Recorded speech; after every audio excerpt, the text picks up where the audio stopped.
think personally I've always been interested in art and design in some way from a young age. Probably because I always used to enjoy drawing a lot. And then when I went to college, I started experimenting with like different kinds of materials, and I think I got introduced to like a new like areas of like art and design in general. And I think when it came to like applying to university, I got introduced to graphic design as like a course, and I never really knew what it was. But it kind of appealed to me as something that where you can cross different kinds of disciplines and challenge different ways you can visually communicate, whether it be through drawing or like different kinds of media, really. I'm the same, really. Like, I think we come from very, like, similar backgrounds. When I was younger, you know, I used to paint, draw, you know, like pretty much just doodle all the time. And, yeah, like, art in school was something I always excelled at. So I always kind of knew that I wanted to have a future in, like, the creative industry in some kind of way. And I discovered graphic design, you know, and pretty much just decided that it was going to be my thing. So, yeah.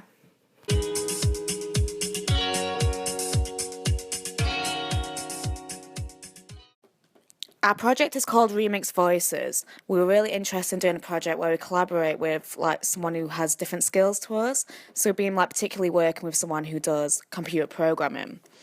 The project itself, in the window there is a dot matrix printer, and it's connected to like a continuous feed of listing paper. What happens is the dot matrix printer is connected to a computer called a Raspberry Pi, and the computer collects tweets in the local area, and the only tweets that it'll collect are like ones that have the location switched on. So it's like a direct collaboration of voices from the city. But what happens with the tweets is they're not just like the tweets spewed out like in their original state. They're collected into like a bank of everyone's tweets, and an algorithm is created that's similar to like predictive text. So it'll put them in like an order that's predicted of like what people say, and like what words are like often said next to each other. So you can't really predict what's going to come out, and that's what we kind of like about it. You kind of get some really interesting stuff from it. Looking at the Twitter account, a couple of weeks ago, one came up with, "I ate a table on fire tonight." That was quite a hilarious one. "I'm a troll, Alan," came up. "That emptied itself on it," came up, which is a bit vague. We like the idea that like we can't predict what's going to happen, but like we can take this to different places, and it'd be a reflection essentially of like the city's voices in a weird, like mad, jumbled up way. So we have the interest of kind of taking it to like Sheffield, because that's where we're from, and we're going to have all these like big banner sheets of paper that have these sentences on. The printer's not running all the time, it's in intervals of like hours, so we're not like going through crazy amounts of paper, but we can then like play around with what we get given, and we can't predict what's going to be tweeted in those hours. So it's just really interesting. Like we don't know yet what's on that floor, but there's just a big pile of like probably maybe crazy, maybe boring, maybe interesting, I don't know, tweets. But what's kind of also interesting about the project is that people could get involved in it in some way if they knew what was happening. So if you actually was tweeting in the area enough times, then your words are more likely to get spewed out rather than other people's. So essentially, like, the public could hack it, and I think we're quite interested in how we're using the public's voices for our work, but, like, they could manipulate that themselves in some way, and it's just, like, it's all dependent on the public. Like, if they weren't tweeting, we wouldn't be getting, like, the things, like, the interesting things that we are getting, and the stuff that we can do with it after.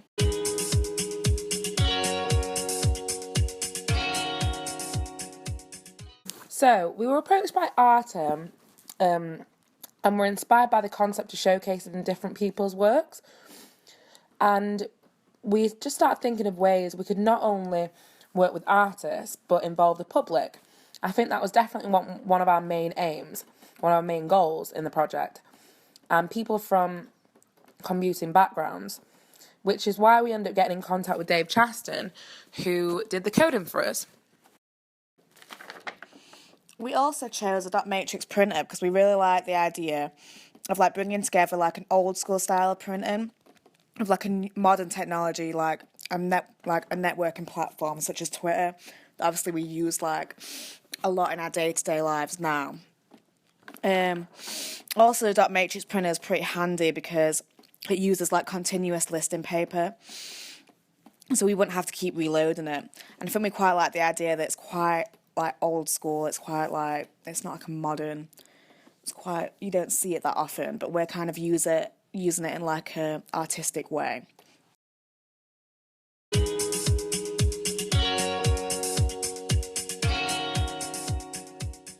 Having our work on display, like, it's something that's like I've never had personally, and I don't think Toni has either, apart from like at uni and in college and whatever.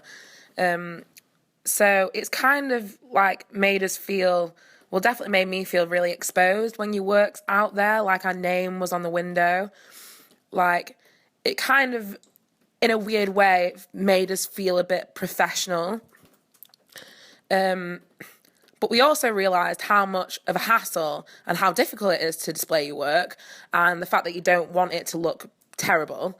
And we went through a lot of that, like pulling vinyl off, like filling things in with white pen.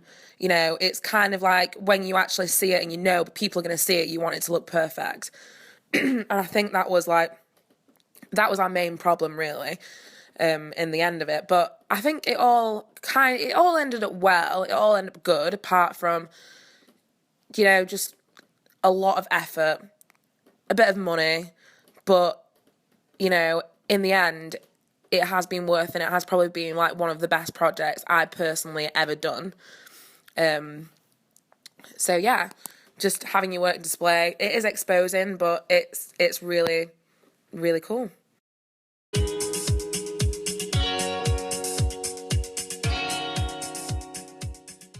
I think when it comes to people's reactions, we haven't really been able to record like what the public are kind of thinking about it.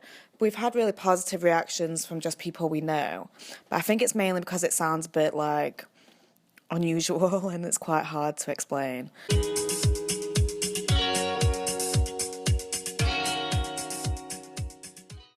Well, as far as it goes at the moment with our next projects, we are like collaborated together. We're really interested in going further with the whole idea of combining different disciplines.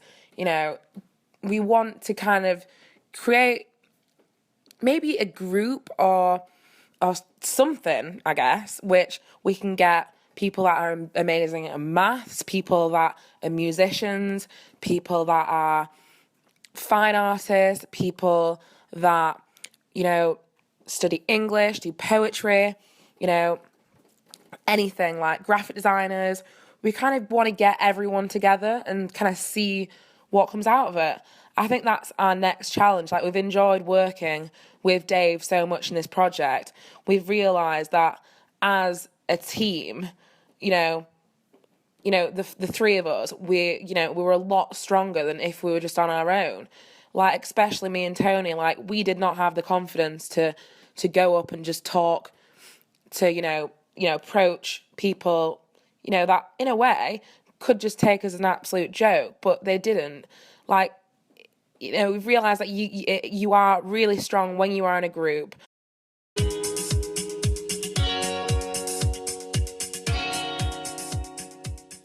I think my advice to like young artists would be to just approach different people. Like, if you don't like, you don't have to have the answers to everything, and I think it's just important to remember that like you can have some creative ideas, but just talking to other people will always make them stronger. You always need to get some sort of feedback, and you just don't realize who you could end up like working with, or like what kind of opportunities you could gain from just having like casual conversations with people. And even if it's like negative, like it's always something to build on. And I think we've realised with this project, like there's so much more we can improve with it, like definitely. And I don't think it'd ever be at a point where it's perfect. I think with every project, there's always so much more you can do. So it's just like the more you have that conversation, the more you talk to people, and the more you get feedback, just the more you can keep developing it and just making it stronger.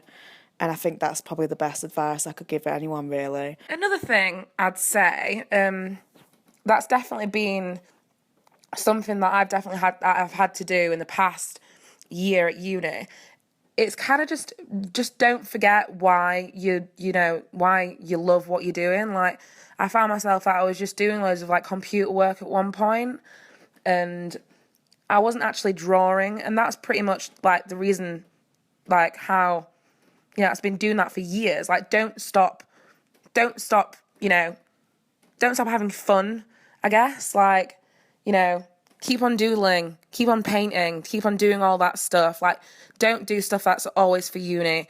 Don't be so bloody serious with everything. Like, on as well, go to exhibitions, see other people's work. Like, go to places like, the art and exhibitions.